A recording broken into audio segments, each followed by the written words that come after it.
Madame, Monsieur, bonsoir. Un journal exceptionnel ce soir après plusieurs mois de silence. Pierre Suard, le président directeur général du groupe Alcatel-Alstom, contre-attaque et décide de s'expliquer.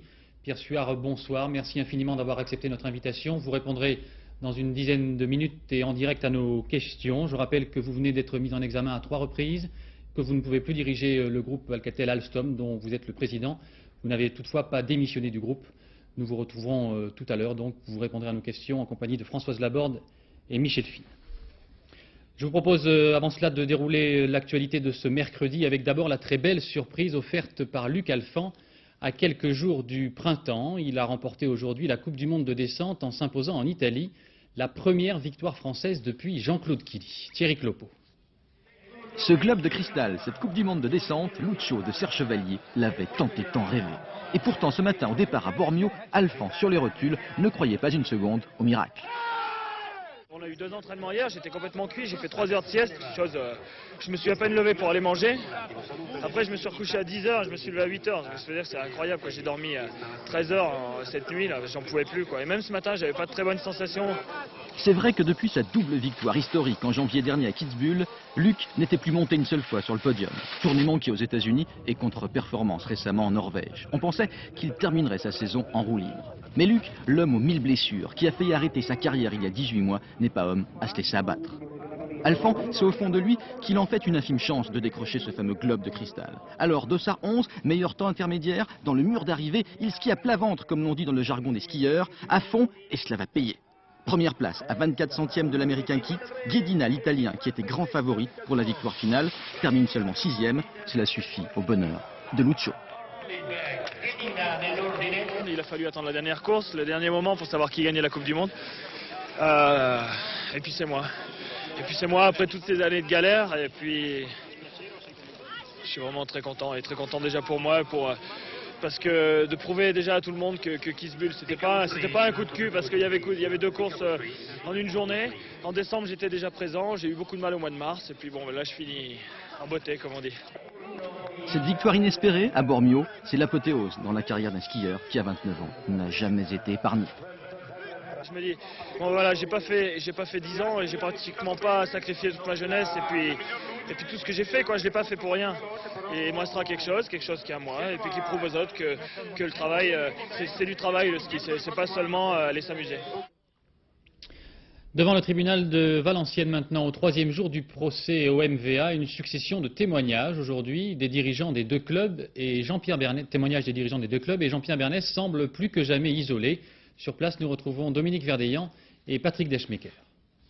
Ambiance de match devant le tribunal. La rencontre était attendue. Jean-Pierre Bernès, accusateur numéro 1 de Bernard Tapie, a fait citer comme témoins 2 dirigeants de l'OM. Jean-Louis Levrault, vice-président, qui se dit étonné de la dernière passe de Bernès. Je continue à penser qu'il est honnête, qu'il n'a rien fait. De plus, dit-il, on ne peut pas sortir 250 000 francs sans que cela se sache, à moins que, insinue l'ex numéro 2. Il aurait pu avoir agi tout seul, il avait les pouvoirs, il était directeur général de l'Olympique de Marseille. Un directeur général dans une société a souvent beaucoup plus de pouvoir que le président. Alain Laroche était le directeur financier. Aujourd'hui, il est licencié et mis en examen dans l'affaire des comptes de l'OM instruite à Marseille. Dossier entrouvert à Valenciennes par la défense de Jean-Pierre Bernès. Les comptes de l'OM ont été audités, analysés, décortiqués par des dizaines de contrôleurs, d'inspecteurs, Bon, rien de tout cela n'est apparu. Donc je crois qu'aujourd'hui, il y a un système de défense qui est un petit peu étonnant et il faut garder son sang-froid et que tout le monde essaye de ne pas dire n'importe quoi. Je ne dis pas n'importe quoi, persiste Jean-Pierre Bernès à la barre face à ces 2 témoins. Et quand je parle de l'enveloppe de M. Jordan, c'est pas quelque chose que j'invente. Donc je crois que ça a été cet après-midi, pour ma défense, Gilbert Collard et moi-même, un grand après-midi. Et je pense que le tribunal est conscient de ce qui s'est passé aujourd'hui. Vous ne vous sentez pas un peu seul, M. Bernès, parce que tout le monde... Des fois, il vaut mieux être seul qu'accompagné avec des gens qui n'ont pas la même conception de la vie que vous. La corruption, Michel Coincas, ex-président de l'équipe de Valenciennes, n'y croit pas. Moi, dit-il, j'ai vu les joueurs courir derrière le ballon. L'important, c'est de tenir les finances du club, conclut-il, avant de rejoindre la maison d'arrêt de Belfort, où il est incarcéré pour malversation financière dans un autre dossier. Une sortie d'audience, c'est un peu comme une sortie des vestiaires après un match. Il y a des jours où on a envie de commenter. Écoutez-vous avec ça à la bouche, alors... Aujourd'hui, c'était non. Une nouvelle opération menée par les militants de l'association Droit au logement. Depuis le début de l'après-midi, 300 personnes occupent un immeuble vide de la rue Monsieur le Prince dans le 6e arrondissement de Paris. L'immeuble a été cerné par les forces de l'ordre. L'association entend le réquisitionner pour installer des familles mal logées. Et j'apprends à l'instant que les militants viennent de quitter cet immeuble. Ils ont annoncé que si rien n'était fait, ils procéderaient à une nouvelle réquisition en force, comme ce qu'ils ont fait rue du Dragon le 18 décembre dernier. Et puis une terrible bavure médicale dans une maternité de Tours. Une jeune femme qui avait accouché par césarienne le 1er mars dernier est morte quelques jours plus tard d'une septicémie. Les médecins avaient oublié dans son ventre 2 petites serviettes utilisées pour toutes les opérations. L'enquête sur place de Jean-Daniel Flézaquier et Jean-Marc Sursin. Ce sont 2 champs en tissu comme celui-ci qui ont été oubliés dans le ventre de Dominique Houssin. Pourtant, sur le cahier, où sont consignés tous les faits et gestes du bloc opératoire, il était noté que les 4 champs utilisés pour la césarienne avaient été retirés. De quoi faussement rassurer les médecins, d'autant que la jeune maman, à part une douleur assez vive dans le ventre, ne se plaignait de rien, elle se levait et faisait elle-même sa toilette. C'est seulement 1 semaine après la césarienne que Mme Houssin a été transférée dans une autre clinique de la ville. Là, le chirurgien découvrait des perforations de l'intestin, une péritonite et les 2 champs opératoires. Transférée au CHU de Tours, la jeune femme décédée en quelques heures d'une infection généralisée. À la clinique du Parc, plus grosse maternité de la région centre, on est sous le choc, mais on ne veut pas fuir ses responsabilités. Moi, je me sens coupable, certes. Tout est transparent, je ne vais pas me défiler, mais je pense que peut-être ne suis-je pas le seul responsable. Voilà, c'est tout ce que je peux dire. Il est vrai qu'au moins 4 médecins ont examiné Mme Houssin dans la semaine qui a suivi la césarienne. Je n'ai ni haine, ni esprit de vengeance, nous a déclaré le mari de Dominique Houssin. Je veux simplement connaître la vérité. Le juge d'instruction va donc nommer des experts qui devront expliquer pourquoi, alors que des dizaines de personnes peuvent vivre pendant des années avec des compresses oubliées dans le ventre, cette jeune femme est morte si rapidement, un drame très rare dans l'histoire de la médecine. Nous retrouvons maintenant notre invité Pierre Suard. Je disais au début de ce journal, Monsieur Suard, que vous parlez pour la première fois depuis de longs mois, après une série de mises en examen qui vous empêche aujourd'hui d'exercer vos fonctions à la tête de votre groupe. Pourquoi est-ce que vous décidez de parler aujourd'hui ? C'est très simple, parce que trop c'est trop. Voilà bientôt 2 ans que nous sommes l'objet d'une campagne dont l'origine est dans des calomnies d'un petit nombre de cadres aigris ou malhonnêtes, aujourd'hui qui ont quitté l'entreprise, qui est complaisamment reprise et qui non seulement porte atteinte à mon honneur, j'essaierai de m'expliquer, et qui surtout porte atteinte aux intérêts du groupe Alcatel-Alstom. Je rappelle qu'il s'agit de la seule entreprise première de haute technologie où la France est première dans le monde. J'ai la responsabilité de ce groupe, 200 000 salariés, et j'estime aujourd'hui, trop étant trop, qu'il convient de s'exprimer, quels que soient les risques que je cours. J'ai été averti, j'en ai conscience, mais c'est ma façon d'assumer mes responsabilités, de prendre les risques qui me paraissent nécessaires pour l'intérêt du groupe. Alors vous avez accepté de répondre à toutes nos questions. À mes côtés, Michel Fine et Françoise Laborde pour vous interroger également. Avant cela, je vous propose de voir avec Thierry Curté les 3 dossiers dans lesquels vous avez été tout récemment donc mis en examen. Coup de tonnerre, le 4 juillet dernier, vers 23 h, lorsque Pierre Suard sort du bureau du juge. Il vient d'être mis en examen. Il a été interrogé toute la journée sur les révélations de 2 cadres du groupe, tous 2 licenciés quelques mois auparavant pour avoir détourné des fonds à leur profit. Et ils ont juré de ne pas tomber seuls. Ainsi, Pierre Suard doit s'expliquer sur des travaux à son domicile, une salle de bain et un dispositif de sécurité mis en place autour de son hôtel particulier de Neuilly. Caméras, sas, vitres blindées, le tout a coûté un peu plus de 3 millions de francs et aurait été payé par des filiales du groupe Alcatel. Je vais peut-être vous décevoir, je considère que ce qui s'est passé hier est banal, est en quelque sorte un non-événement. Pour le PDG du 3e groupe français, il n'y a pas d'affaire. Ses dépenses sont d'ordre professionnel et liées à sa fonction. Mais les 2 cadres licenciés ont fait d'autres révélations, beaucoup plus embarrassantes. La branche téléphone du groupe Alcatel-CIT aurait organisé un système de surfacturation aux dépens de France Télécom. La technique, alourdir artificiellement les frais d'études. C'est d'abord le marché des transmissions qui est en cause. Il donne d'ailleurs lieu à un arrangement commercial entre les 2 parties, Alcatel-CIT faisant un chèque de 62 millions de francs à France Télécom. Mais les deux ex-cadres expliquent encore que le même système existe pour la branche commutation, les centraux téléphoniques. C'est le principal marché. Et là, une expertise demandée par le juge révèle que la surfacturation serait de 675 millions de francs. C'est dans ce cadre que Pierre Guichet, le PDG de cette filiale, est mis en détention durant 11 jours. Pour lui, comme pour Pierre Suard, c'est l'incompréhension. Je suis président d'une filiale d'une société qui est attaquée. On lui a fait un mal inimaginable. La seule question sans arrêt, c'est « mais pourquoi fait-on ça ?» Depuis son bureau, le juge piste le cheminement de ces surfacturations supposées. Il constate que son dossier rejoint pour une part l'enquête du juge Von Ruinbeck. Celui-ci a trouvé sur l'un des comptes luxembourgeois d'un financier du parti républicain un virement de 900 000 francs venant d'Alcatel CIT. Le juge, lui, en perquisitionnant le mois dernier chez Alcatel, retrouve le bordereau de ce virement.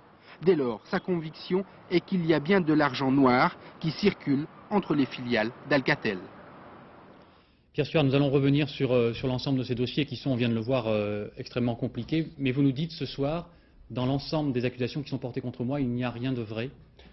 Vous avez rappelé ce que j'ai dit le lendemain de ma première mise en examen, le 4 juillet dernier. Il n'y a rien de vrai. Après 9 mois d'enquête supplémentaire, un nombre de perquisitions dont vous n'avez pas idée à la fois des moyens mis en œuvre et de l'importance, de la répétition, la variété des lieux, la variété des personnes, rien n'est prouvé aujourd'hui. Mais Pierre Suard, est-ce que vous pouvez comprendre qu'avec tous les nuages, si je puis dire, qui s'amoncellent au-dessus de vous, le public ait du mal à comprendre que vous n'y êtes pour rien? Alors, est-ce que vous n'y êtes pour rien? Comment en étant arrivé là? Et est-ce qu'il n'y a rien de vrai dans tout ce dossier? Mais écoutez, je vous remercie de m'avoir donné l'occasion de m'exprimer ce soir. Et si vous voulez bien que nous entrions dans le vif du sujet, je suis là pour ça et pour dire qu'il n'y a effectivement rien. Je suis innocent, le groupe est innocent, nous sommes tous victimes, moi personnellement, ma famille, mes proches, mais également le groupe, d'une campagne de déstabilisation que je souhaite dénoncer ce soir. Concernant les travaux dans votre salle de bain, par exemple, puisque c'est un des éléments du dossier, oui. Vous dites j'ai payé ces travaux, mais est-ce que vous reconnaissez que c'était une erreur de les faire effectuer par des entreprises qui travaillent pour le groupe Alcatel et qui ont donc fait des rabais? Vous avez reconnu ces rabais? Non, non, je ne reconnais que ce n'est pas une erreur. Vous savez, le groupe, 2000 entreprises. Je ne connais pas les entreprises qui travaillent quelque part dans le groupe. Je prends des entreprises dans lesquelles on me dit qu'on peut faire confiance, des entreprises qui ont fait leurs preuves. Pour ce qui concerne mes travaux personnels, les choses sont parfaitement claires. Dans un premier temps, on a dit vous avez fait payer les travaux personnels par l'entreprise. J'ai demandé à un expert judiciaire de faire un rapport. Il a été déposé dans les mains du juge. Et ce rapport conclut non seulement que j'ai payé mes travaux, mais qu'ils ne peuvent pas avoir été payés par une autre entreprise. Donc les choses sont claires. J'ai payé mes travaux personnels.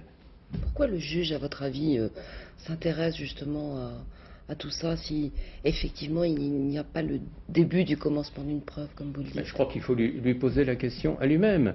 Il y a un deuxième volet qui m'a valu la mise en examen, notamment pour faux usage de faux, ceci concerne des travaux de sécurité. Alors là aussi, il faut que je sois très clair sur les travaux de sécurité. De quoi s'agit-il? En 1986, après l'assassinat de Georges Best, le gouvernement, et nous étions à l'époque une société nationalisée, a demandé, comme société nationalisée, nous étions particulièrement tenus de suivre ces recommandations, que des mesures de protection spéciales soient prises pour protéger la vie d'un certain nombre de présidents dont il pensait, lui, qu'ils étaient menacés. Ce n'est pas une décision de nous, c'est une décision des autorités. Alors, le responsable de la sécurité chez nous a décidé de faire un certain nombre de choses. Alors on me reproche là-dessus que, on me dit, vous auriez dû, ces travaux ne devaient pas être payés par l'entreprise.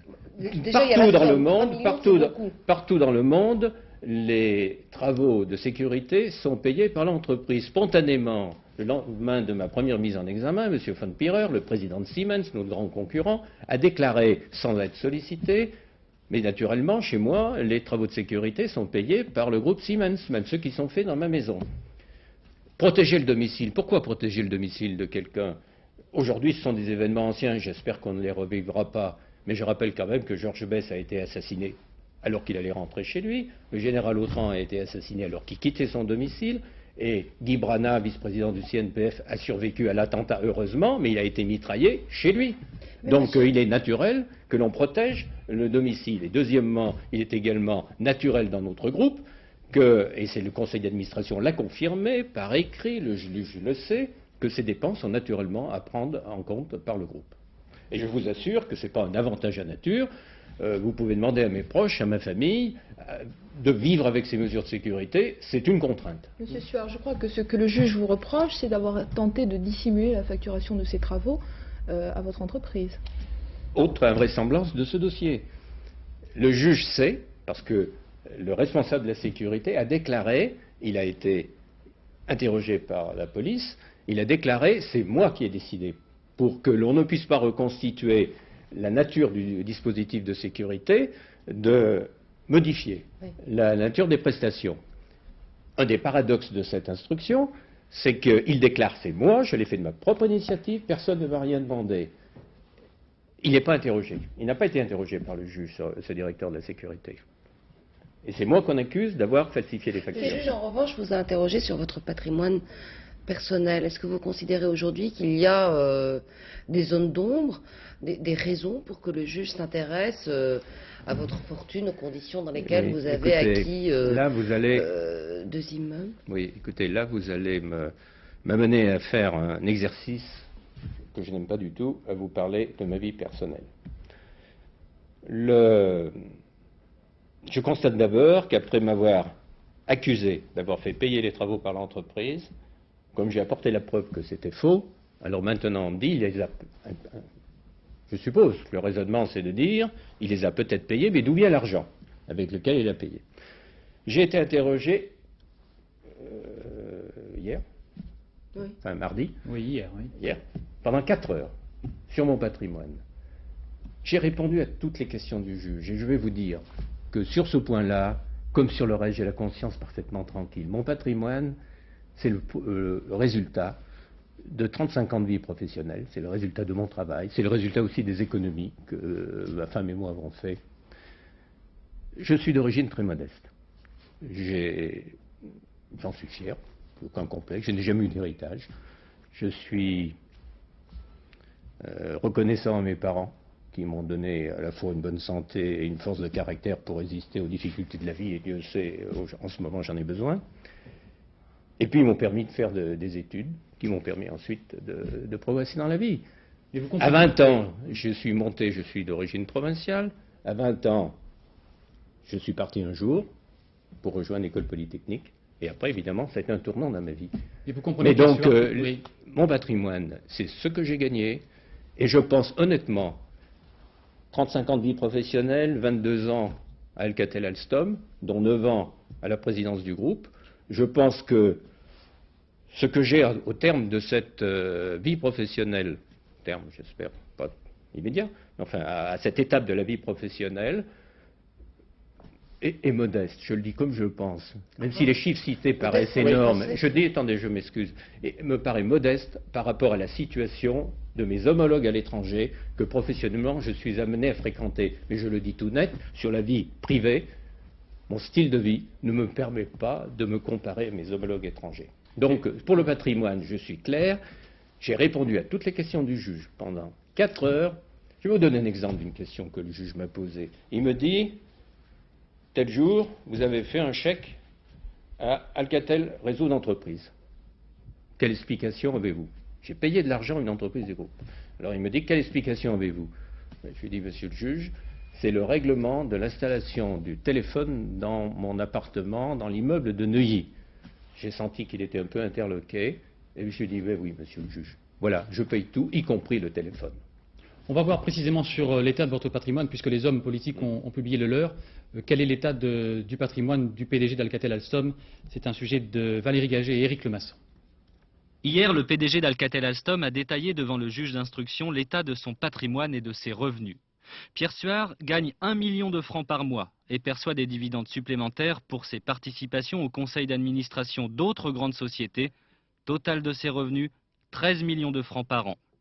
Son portefeuille mobilier, actions, placements, s'élève à 15 millions de francs, auxquels s'ajoutent 20 000 actions Alcatel, total 23 millions de francs. Quant au patrimoine immobilier de Pierre Suard, il comprend un appartement à Boulogne, valeur non communiquée, une maison à Menton-Saint-Bernard, un immeuble construit à Neuilly d'une valeur de 50 millions, ainsi qu'une propriété à Talloires de 12 millions de francs. Ces deux dernières propriétés auraient été payées cash, sans emprunt, assure Pierre Suard. Le juge d'instruction d'Évry, lui, s'interrogerait donc sur l'origine de ces 62 millions que Pierre Suard a versés en 91 pour financer ces deux résidences.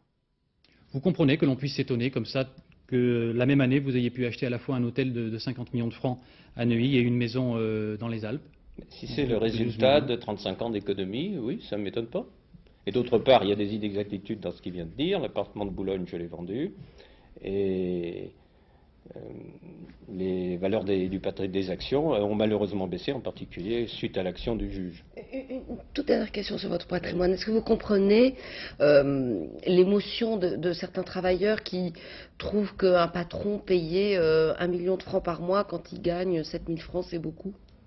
Oui, je comprends très bien ceci. À cela, je réponds d'abord qu'il faut savoir que impôts et charges déduits, il reste 35% de la somme. C'est-à-dire, il reste 400 000 francs, ce qui est énorme par rapport, et je le sais.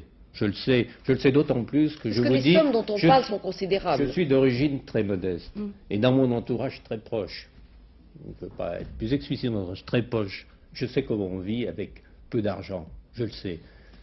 Ce qui m'aide, parce qu'à l'inverse, c'est vrai que j'ai des revenus importants, mais mon train de vie est simple. Et je crois que c'est ça qui déroute. C'est peut-être ça qui déroute. On a dit que j'étais terne, pas médiatique.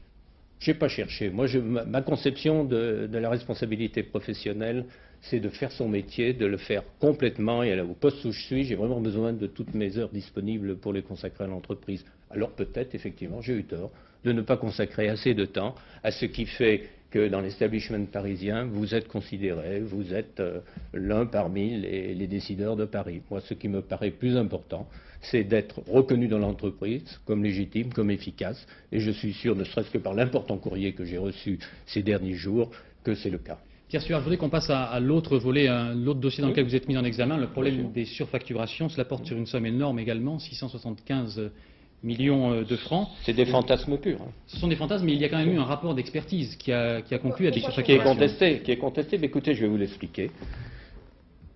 Pour tous les téléspectateurs qui nous écoutent ce soir, surfacturation, ça veut dire quoi? Ça veut dire, implicitement, payer plus cher un produit. Une facture excessive. Surfacturation, ça veut dire une facture excessive. Je mets au défi quiconque d'apporter la preuve que dans tous nos rapports avec France Télécom, on n'a pas établi toutes les factures sur la base du prix du marché et des quantités livrées. Alors, néanmoins, vous allez me dire, pourquoi parle-t-on toujours de surfacturation?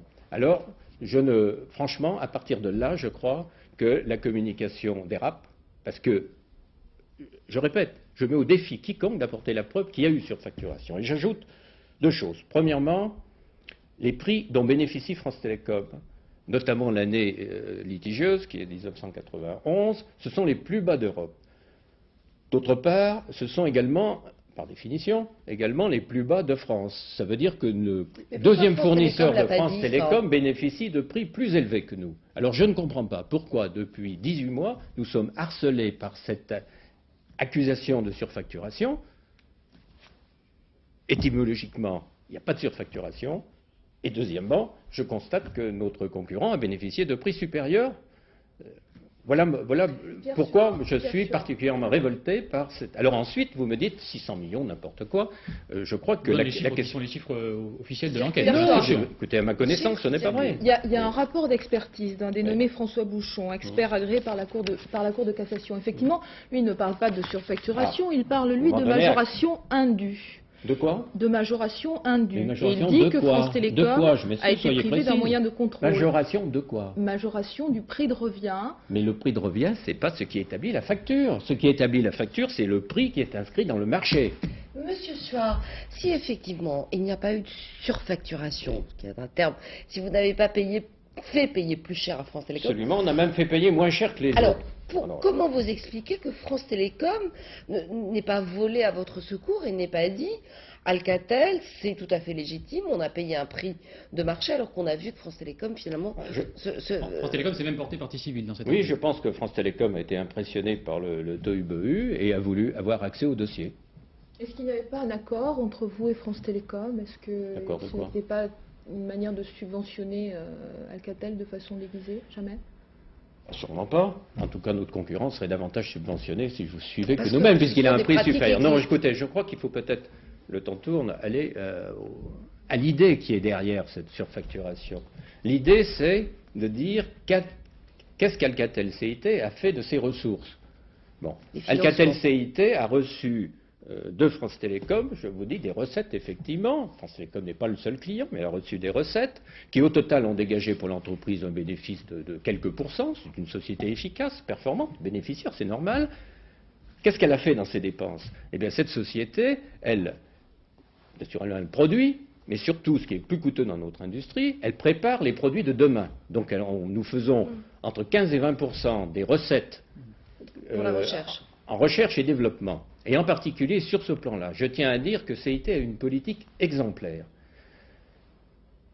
Il y a quelques années, le système de commutation qui nous vaut cette avalanche de crédit. Non, mais je vous permets. Derrière tout ça, deux mots, je crois que c'est important. Oui. Ce système de commutation qui était réduit à l'Hexagone, une solution française, bonne, mais spécifique à la France. Grâce à l'action de CIT, aujourd'hui, il est vendu dans 100 pays du monde. Ce succès de CIT, évidemment, il faut le financer. Il faut le financer en adaptant le produit au marché. Il faut évidemment financer les investissements commerciaux. Je pourrais vous donner d'autres exemples, notamment pour les autoroutes de l'informatique, où CIT a apporté un rôle déterminant dans le développement de la nouvelle génération de produits. Derrière tout ça, je tiens à dire que, puisque Pierre Guichet a été cité tout à l'heure, que le mérite de ce succès de la politique industrielle lui revient à lui personnellement en très grande partie, parce que c'est par son dynamisme et par son engagement que ces succès ont été obtenus. Reportez-vous quelques années en arrière, tout le monde pensait que nous ne réussirions pas à imposer ces technologies françaises. Selon le juge d'instruction, cet argent donc, aurait pu alimenter une caisse noire pour financer des partis politiques. Vous savez que c'est les accusations très claires qui sont portées contre vous. Est-ce que vous pouvez ce soir nous affirmer qu'Alcatel Alstom n'a jamais versé d'argent aux partis politiques? La réponse est claire, c'est non. Nous nous battons contre des fantasmes dans cette affaire. L'argent payé par France Télécom, comme les autres clients, est fondé sur des factures. Naturellement, il entre dans la comptabilité de la société. Il n'y a pas de caisse noire. Et donc, il ne peut pas y avoir des financements occultes. Cela aurait pu être fait sans que vous soyez vous-même au courant? Écoutez, quand vous êtes à la tête de 2000 entreprises avec 200 000 personnes dans tous les pays du monde, je ne peux pas vous garantir que le comportement de tous les agents du groupe est exemplaire. Mais je peux me porter garant de l'honnêteté et de l'éthique qui nous anime tous. Nous sommes, je vous assure, des gens qui travaillons pour l'immense majorité, qui sont dévoués corps et âme au succès de leur entreprise, qui ont tous un comportement moral irréprochable, et lorsque nous avons à agir, à exporter, nous faisons ce que tout le monde fait, c'est-à-dire nous employons des agents qui nous aident à ouvrir les marchés à l'exportation. Il n'y a dans cela aucun mystère, ça se fait dans tous les pays du monde. D'ailleurs, Alcatel Alstom ne fait que ce que fait ses concurrents en la matière. Pierre Suard, le magistrat René Renaud Van Ruymbeck enquête sur le contenu de la caisse noire présumée du Parti républicain en Luxembourg, qui est gérée par un dénommé Alain Sellier, qui est un ami de Gérard Longuet. Il a retrouvé dans ses comptes la trace de deux versements d'Alcatel, Alcatel CIT et la filiale suisse d'Alcatel, une fois pour 3,2 millions, une fois pour 900 000 francs. On vous avait posé la question à l'époque, en novembre, à quoi correspondent ces versements? Vous nous aviez dit à l'époque, on cherche, on ne sait pas. Est-ce qu'aujourd'hui vous pouvez nous apporter une réponse? Bien sûr, lorsque j'ai appris ces informations par la presse, j'ai fait faire une enquête par le chef des services juridiques du groupe. Le résultat de l'enquête, c'est qu'il s'agit de versements commerciaux pour accompagner des opérations d'exportation. Des commissions? Oui, des commissions, oui, je peux les appeler des... Des commissions occultes, monsieur Suard? Mais ce n'est pas occulte. Tous nos contrats exportation, lorsque nous utilisons un agent, il y a un contrat officiel qui prévoit les conditions de sa rémunération, et tout ceci passe par les comptabilités des sociétés appropriées. Il n'y a rien d'occulte dans notre démarche. Dans ce cas, pourquoi faire verser l'argent sur des comptes panaméens gérés au Luxembourg par des intermédiaires? Tout simplement parce que quand votre agent dit « je souhaite être payé dans telles conditions », vous appliquez ces consignes, c'est tout. Pierre Suard, vous dites donc, si l'on vous comprend bien, le dossier est complètement vide. Vous parliez de manœuvre de déstabilisation au début de cet entretien. Qui peut chercher à vous déstabiliser? Ou est-ce que vous considérez que le juge cherche à vous accabler? Écoutez, je n'ai pas de réponse, et c'est bien pour ça que j'ai tenu à m'expliquer ce soir. Je comprends le désarroi de l'opinion, je comprends le désarroi du personnel du groupe. Nous avons été très silencieux jusqu'à présent, parce que nous respections l'instruction. Je rappelle qu'il y a quand même un principe essentiel qui est le secret de l'instruction en France. Dans notre cas, il est constamment violé. Chaque fois qu'il y a une déposition, je lis le lendemain dans la presse, je parle de ce que je connais personnellement, des morceaux des déclarations, des extraits des déclarations que j'ai faites. Je comprends que ceci jette un trouble, mais ce qui m'a amené à m'exprimer plus clairement aujourd'hui, c'est qu'effectivement, je pense que nous sommes dans une situation où le contrôle judiciaire qui m'est imposé, qui me paraît totalement disproportionné, a pour conséquence de m'empêcher de travailler. Alors, je veux bien, si un jour je suis sanctionné par un tribunal, je me sens totalement innocent, mais j'accepte. Si un jour je suis sanctionné par un tribunal, je veux bien admettre à ce moment-là qu'on estime que je ne suis pas en mesure d'assurer ma fonction. Mais aujourd'hui, alors que je suis mis en examen par un homme seul, sur des faits sur lesquels je n'ai pas été interrogé, j'insiste sur ce point, je suis mis en examen parce qu'on m'accuse de recel d'escroquerie. L'escroquerie, c'est cet argent soi-disant prélevé à France Télécom. Je n'ai jamais été interrogé sur ces faits. Néanmoins, on m'empêche de travailler. Alors, nous sommes dans une situation qui, je le dis tout net, parce que nous avons forcément, par nos fonctions, nous sommes au contact du monde, pas seulement à l'intérieur de ce qui se passe dans notre petit hexagone. C'est une situation qui n'est pas comprise à l'étranger. Le pays des droits de l'homme, on n'imagine pas, madame, à l'étranger, qu'au pays des droits de l'homme, le tohu-bohu, la mise en accusation, y compris le fait qu'on veut me forcer à démissionner, puisse résulter de quelque chose qui n'a pas été jugé par un tribunal. Et ça, on ne le comprend pas à l'étranger. C'est pour ça que l'intérêt du groupe me paraît menacé, mon honneur personnel est lourdement mis en jeu, et c'est pour ça qu'il me paraît essentiel et je vous en remercie encore une fois, de pouvoir s'exprimer devant l'opinion publique. Et vous n'envisagez toujours pas de démissionner aujourd'hui? Est-ce que vous y avez pensé à un moment donné? Écoutez, je suis obligé de revenir à mes origines simples. Le dernier survivant de la génération de mes parents est un vieil oncle qui est mon parrain d'ailleurs, mineur retraité des Houillères du Dauphiné qui vit près de la Mure, je suis sûr qu'il me regarde à l'heure qu'il est. Dimanche, je lui ai parlé au téléphone. Comme tout est enregistré, sans doute la police a la trace de ma conversation avec mon oncle. Mon oncle m'a dit, t'en fais pas, tout ça c'est la politicaille de Paris. Par contre, il y en a qui doivent bien se marrer, je m'excuse, je reproduis ses propos. Il y en a qui doivent bien se marrer en ce moment, sont les Allemands. Il faut dire qu'il faut se remettre dans son optique. Il avait 20 ans en 1938, il a commencé son service militaire, il a fait la guerre, la résistance et ensuite, donc pour lui... Mais je crois que dans cette sagesse populaire, il y a un message à retenir. C'est vrai, et je suis sûr que beaucoup de Français pensent la même chose aujourd'hui, on ne comprend pas qu'on mette en cause, comme ça, sur des allégations qui ne sont pas prouvées, l'intérêt non seulement d'un homme, pour moi ça touche mes proches, mais surtout l'intérêt d'un groupe, Alcatel-Alstom, que nous avons créé en 9 ans, d'une entreprise hexagonale. Nous en avons fait le premier mondial. C'est le seul secteur, encore une fois, où la France, dans un domaine de haute technologie, est première mondiale. Alors, c'est vrai que les étrangers doivent bien se marrer. Mais vous dites qu'il y a manœuvre de déstabilisation, mais qui cherche à vous déstabiliser, vous? Je ne suis pas capable de répondre. Mais si vous avez une autre explication, je serais heureux de l'entendre. En tout cas, croyez que j'exprime ce soir non seulement l'inquiétude personnelle de Pierre Suard, mais également l'inquiétude du président du groupe, qui traduit cette espèce de ras-le-bol de tous les cadres, et je suis sûr de l'immense majorité des employés du groupe. Pourquoi ça? Pourquoi à nous, alors que nous avons honnêtement travaillé, et nous pensons non seulement au service des actionnaires, mais globalement au service de la France. Puisque vous dites que le juge ne fait pas son travail, est-ce que vous demandez son dessaisissement éventuel? Je ne pense pas avoir dit que le juge ne faisait pas son travail. Je laisse à mes avocats le soin de s'exprimer sur ce point. Vous dites qu'il y a erreur judiciaire? Est-ce qu'il y a des motifs pour Écoutez, nous sommes partis pour une erreur judiciaire. Effectivement, l'actualité de ces 20 dernières années a montré, qu'il s'agisse du cas Villemain, de Bruyant-en-Artois, que le système peut avoir des défaillances majeures. Et puis vous allez me dire, faites confiance, peut-être que votre bonne foi prévaudra. Je serais tenté de vous répondre, s'il faut, comme le capitaine Dreyfus, attendre 12 ans pour être réhabilité, non seulement je ne serai plus là, mais ce n'est pas le plus important, mais ce qui est le plus important, c'est qu'Alcatel-Alstom, à ce moment-là, aura tellement souffert, je crois que la France en subirait un préjudice important. C'est ce gâchis que je suis venu dénoncer. Et ce sera la dernière question, Pierre Suard. Est-ce que vous envisagez éventuellement un déménagement de votre groupe? Écoutez, vous allez aux solutions extrêmes, mais aujourd'hui, vous avez raison. Oui, mais vous avez raison. Aujourd'hui, Alcatel-Alstom, c'est 70% d'activités hors de France. C'est des activités industrielles dans tous les grands pays du monde. Alors, s'il est plus possible de se développer en France, je dis à nos actionnaires, ne paniquez pas.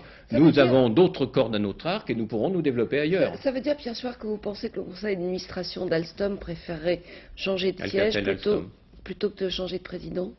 Écoutez, ça, je ne peux pas me substituer au conseil d'administration. Ce que je peux vous dire, c'est que je suis sûr à l'unisson de tous les dirigeants du groupe, et je pense, la décision que le conseil a prise lundi, me renouvelant sa confiance à l'unanimité, me conforte dans cette idée. Je pense également que je traduis le sentiment du conseil d'administration, c'est-à-dire de toute la collectivité humaine, qui fait que Alcatel-Alstom, jusqu'à présent, a été un brillant succès. Ce que je souhaite, c'est qu'on ne casse pas ceci pour une aventure judiciaire, pour moi, sans fondement. Merci beaucoup, Pierre Suard, d'avoir accepté de répondre à nos questions. Une affaire et des enquêtes que nous suivrons, bien évidemment, dans les jours et les semaines à venir. Merci beaucoup. Le reste de l'actualité, le Parti socialiste vole au secours d'Henri Emmanuelli. Au moment où le premier secrétaire est en première ligne dans le procès de l'affaire Urba, le message du PS est clair. Henri Emmanuelli ne peut pas porter tout seul la responsabilité dans cette affaire. Jeff Wittenberg et Philippe Jasselin. Ils sont tous là, actuels ou anciens dirigeants du PS, Lionel Jospin, campagne obligée, Michel Rocard accepté, tous venus dire leur solidarité avec Henri Emmanuelli. Car ils en sont convaincus, leur ancien trésorier paye aujourd'hui pour tout le monde, pour toutes les pratiques du passé, dans tous les partis politiques. Après tout, disent-ils, le PS n'a fait qu'imiter les autres. Pourquoi aurait-il fallu que la gauche soit toujours pauvre et incapable de pouvoir défendre ses idées, et incapable un jour de venir au pouvoir? S'il y a une chose qui est absolument incontestable s'agissant d'Henri Emmanuelli, c'est que c'est un homme parfaitement intègre sur le plan personnel. Alors, on prétend ici qu'il n'y a pas de hasard dans le calendrier. On affirme que le procès de l'affaire Urba, c'est le bâton que la justice a voulu mettre dans les roues d'un parti en pleine campagne électorale. Je pense que la date du procès, la manière dont les choses sont passées, le contenu même du réquisitoire sont des éléments politiques et pas simplement des éléments de justice. On veut aujourd'hui où Lionel Jospin est en bonne position dans les sondages et vraisemblablement au deuxième tour, on veut aujourd'hui faire en sorte que la gauche ne soit pas représentée au deuxième tour des élections présidentielles. Une chose est sûre, il ne s'était pas bousculé au tribunal pour soutenir Henri Emmanuelli. Les socialistes avaient sans doute aujourd'hui quelques remords à effacer. Dans la campagne pour l'élection présidentielle, à noter le retrait de Brice Lalonde. Le président de Génération Écologie décide de ne pas se présenter à l'élection présidentielle pour épargner une cause qui mérite d'être mieux représentée, plus exactement de retirer sa candidature. Quant à Édouard Balladur, il se dit prêt à débattre avec Lionel Jospin avant le premier tour, et ce, même si Jacques Chirac refuse un face-à-face avec lui. À Périgueux, c'est la garde rapprochée du Premier ministre candidat qui est allé faire campagne aujourd'hui, mais sans lui. Jean-Baptiste Prédaly et Claude Sicard. Et puis on va maintenir la tradition baladurienne, on va remercier la presse. C'est mercredi et c'est jour de sortie. Les baladuriens de choc du gouvernement ont donc tombé la veste pour un déplacement du côté de Périgueux, pour une démonstration dont les journalistes ont eu la primeur plutôt appuyée. Les soutiens du Premier ministre candidat continuent d'y croire. Mais il leur faut bien faire campagne, et sans doute pour montrer que la proximité n'est pas réservée au camp chiracien, ils sont allés à la rencontre des jeunes. François Bayrou et Nicolas Sarkozy ont argumenté, sans oublier leur flèche de campagne. Il y a une, comment dirais-je, une habitude française qui consiste à se servir des élections pour mentir aux gens. Et est-ce qu'on peut laisser la clé de la France à quelqu'un qui vous dit, pour les 6 mois de campagne, demain on rasera gratis? Il n'en manquait qu'un et c'était lui. Charles Pasqua a rejoint le cortège un peu plus tard. C'est la première sortie groupée pour un meeting des ministres RPR, UDF et centristes pro-Balladur. En Israël maintenant, un véritable trésor retrouvé dans une voiture à Jérusalem. Des tableaux de Van Gogh, de Matisse et de Degas volés le mois dernier à Paris. Sur place, Charles Anderlin. Samedi dernier, la police de Jérusalem reçoit un coup de fil, paraît-il anonyme, vérifier une Mercedes noire rue Assoreg. Une patrouille se rend sur place et découvre dans la voiture, outre 4 passagers, une femme et 3 hommes, ces sacs contenant 6 tableaux que les policiers, visiblement amateurs d'art, identifient comme des œuvres de maîtres signées Picasso, Degas, Van Gogh, Modigliani, Matisse. Au commissariat, la femme, Madame Benaroche, propriétaire de cette galerie d'art à Tel Aviv, affirme que les tableaux lui ont été remis par un jeune Israélien venu d'Allemagne. Mais le commissaire Yossi Cohen apprend qu'un des suspects, Marc Sibon, un touriste français, a loué un appartement à Tel Aviv. Il y trouve 8 tableaux supplémentaires. Monsieur Sibon raconte qu'il les a achetés pour quelques milliers de francs à un brocanteur à Paris. Il est placé en détention provisoire ainsi que Muriel Benaroche. Les autres suspects sont relâchés. La police française contactée confirme que Marc Sibon est bien connu de ses services et que les œuvres ont été volées le mois dernier à Paris. Un conservateur du musée de Jérusalem doit authentifier les tableaux et, le cas échéant, en prendre soin jusqu'à leur renvoi en France. Et je vous propose de terminer ce journal par les collections de prêt-à-porter pour l'hiver prochain. On défile depuis le début de la semaine à Paris. C'était au tour de Christian Dior aujourd'hui au Carrousel du Louvre, Nicole Corny-Langlois et Yann Jiquel. Femme fatale, femme mystère, qu'elle soit tout en noir ou tout en blanc, la femme habillée par Gianfranco Ferré mise sur un vêtement apparemment simple mais d'une structure très élaborée. Il ose parfois la femme tout en panthère, mais c'est parce qu'il aime les gags et les gadgets.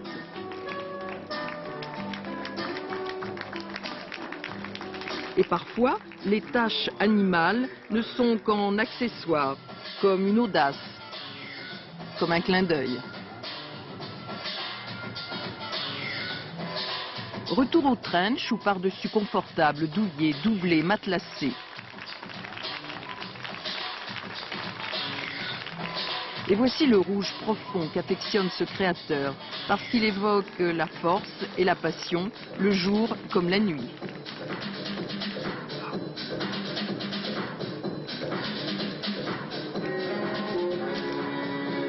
Femme vamp, nostalgie de star. Satin, strass, jet, velours, matière précieuse, transparence.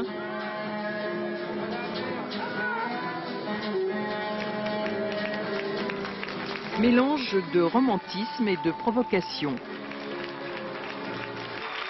Comme le final inattendu avec Estelle Hallyday, rayonnante future mère, qui remplace la mariée traditionnelle.